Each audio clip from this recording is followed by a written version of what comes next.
Hi friends, welcome back to my channel. ఈరోజు Rakhi DIY 15 already నా ఛానల్లో 14 రాఖీస్ రెడీ చేసి పెట్టాను వీడియోస్. ఒకసారి చెక్ చేయండి. మీకు నచ్చితే లైక్ చేయండి. నా ఛానల్ని సబ్స్క్రైబ్ చేసుకోండి. ఫస్ట్ కార్డ్బోర్డ్ షీట్ కానీ ఏదైనా షీట్ తీసుకొని రౌండ్ షేప్లో కట్ చేసుకున్నాను. దానికి హాఫ్ పట్టు బ్లౌజ్ పీస్లు ఉంటాయి కదా, అది కూడా సర్కిల్గా కట్ చేసుకొని గ్లూతో అతికించేసాను. వెనక్ సైడ్ కూడా అలాగే అతికించుకున్నాను. తర్వాత సెంటర్లో కొంచెం గమ్ అప్లై చేసి, నా దగ్గర స్టోన్స్ ఉన్నాయి, సో అవి ఒక చిన్న ఫ్లవర్ షేప్ డిజైన్లా వచ్చేటట్టు 1 బై 1 స్టిక్ చేసుకున్నాను. అది కొంచెం డ్రై అయిన తర్వాత రౌండ్గా స్టోన్ చైన్ ఉంటుంది కదా మన దగ్గర, అది నీట్గా రౌండ్గా అతికించేసాను.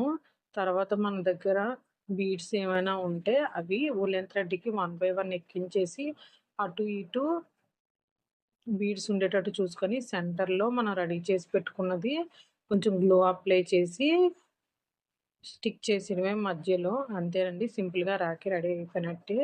నా ఛానల్‌లో ఒకసారి చెక్ చేయండి. Thank you for watching. Subscribe to my